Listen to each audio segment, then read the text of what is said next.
Most people see the SOC-P Dagger and immediately think one thing: weapon.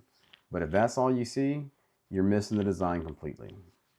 Let's break down what this actually is, from the specs to how it fits into real everyday carry. This is the Benchmade SOC-P Dagger, designed by Greg Thompson, his name's right there on the blade, creator of the Special Operations Combative Program, SOC-P. This isn't a general purpose knife. It's a purpose-built, minimalist fixed blade designed around retention, speed, and simplicity under stress. Let's get into the actual numbers. Overall length, 7¼ inches. Blade length, 3.22 inches. Blade thickness, 0.175 inches. Weight, extremely lightweight at 2.2 ounces.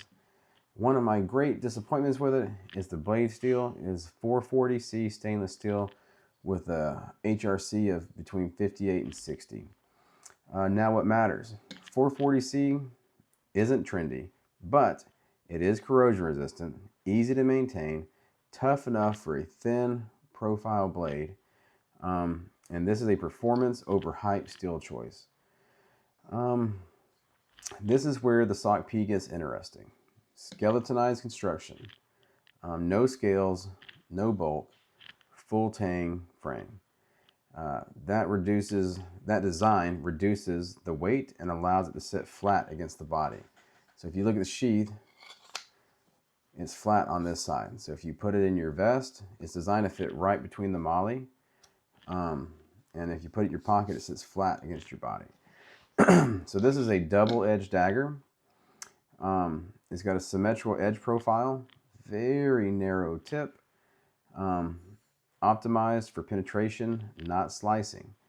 Not a great food prep knife, not great for utility cuts, but that's intentional. The finger ring. The finger ring is the defining feature.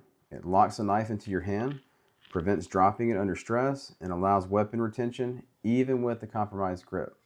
It also doubles as an employment aid. You can index the blade instantly. The sheath, man, this thing is nifty. I got the tan version. It's injection molded polymer, MOLLE compatible, slim, low profile clip. And it's a deep carry clip. And if you put this on your vest, it slides right in between the MOLLE, clips in, and it goes nowhere. It's built, like I said, to sit flat on your gear, whether you put it in your backpack, a vest, a plate carrier, your pants, your belt, your pocket, or you could maybe even run some string in these holes. I'd probably do these and run it as a neck knife. Here's the truth. If you try to use this knife like a normal knife, you're gonna hate it. This is not a box cutter. It's not a food prep blade. And it's not a general utility knife. But that doesn't mean it has no place in EDC.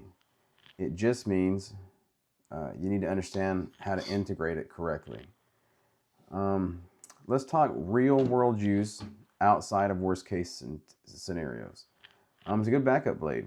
That's kind of where it shines. Ultra lightweight, doesn't interfere with your primary folder, always accessible.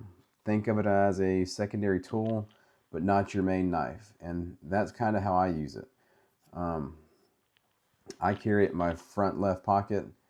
I rotate it out with some of my other knives that are small, lightweight, easy to keep in your pocket. The ring allows controlled pulling motion, hooking and retention tasks. You can use it for cutting cordage under tension, quick access cuts where the grip security matters. You can't even put your pinky in it, and it's got some jimping here. So you can use it for kind of, daily tasks.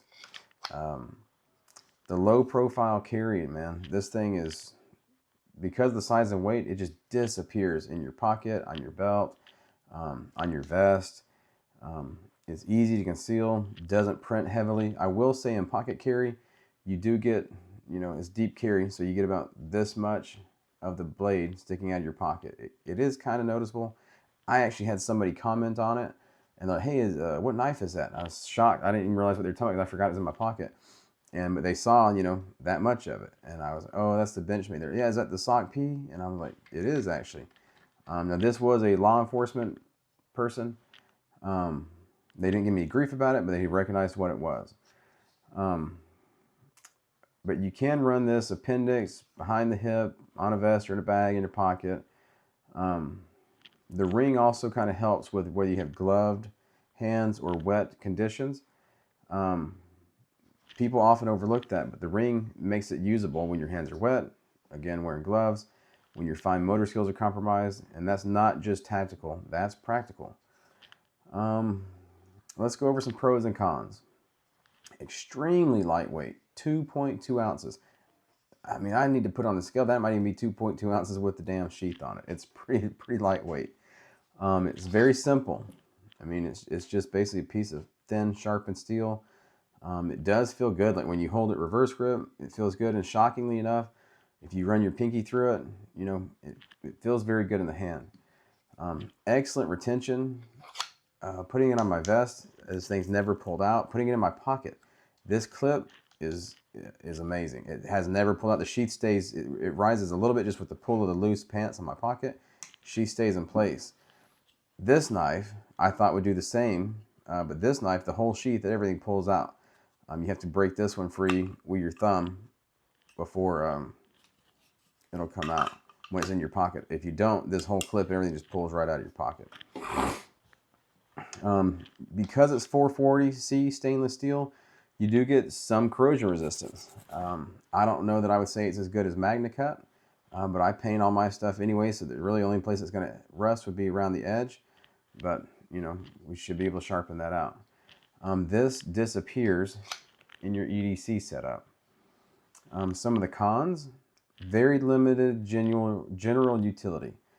Like I said, you're not, I mean, I guess you could try to peel an apple with it. I don't know that I would. I think there's too much room for air, especially when things start to get wet. You don't want your fingers sliding up the blade. Double edge limits safety in everyday tasks, kind of what you're talking about. This requires, this knife, an intentional carry strategy. You need to be very intentional at what you're doing with it, where you're putting it, how you're going to use it. There's also, because it's a double-edged dagger, some legal restrictions in some areas, certain states, certain cities. So be aware of that in your city, states, and areas. Who should carry this? Really, this is for someone who probably already carries a primary knife because they understand layered EDC, they understand and value redundancy and accessibility. But I wouldn't make this your only blade. I wouldn't carry this and no folding knife or anything like that. This is your backup solution. And that's kind of why I carry it. I carry it because I like to have a fixed blade knife. So again, if I need to do, you know, if I do need to cut something pretty intense, you know, it's there, it's accessible, and I like to have a fixed blade on me for whatever may happen. I mean, if a worst case scenario, you might could baton this. I don't know, but it's sturdy. It's a fixed blade knife. I like that it's 440C, corrosion resistant. And like I said, my favorite part is when you put this in your pocket, you don't notice it. It just melts away and goes. It just disappears. The SOC-P Dagger isn't misunderstood because it's extreme. It's misunderstood because people try to force it into the wrong role. Used correctly, it's probably one of the most efficient minimalist fixed blades you could carry. Used incorrectly, it's just a weird knife that doesn't do much. So the real question is, are you building your EDC around purpose, or are you just carrying tools that look cool? So let me know. Anyway, Jacob with Go Gear. Like, share, and subscribe. Thanks.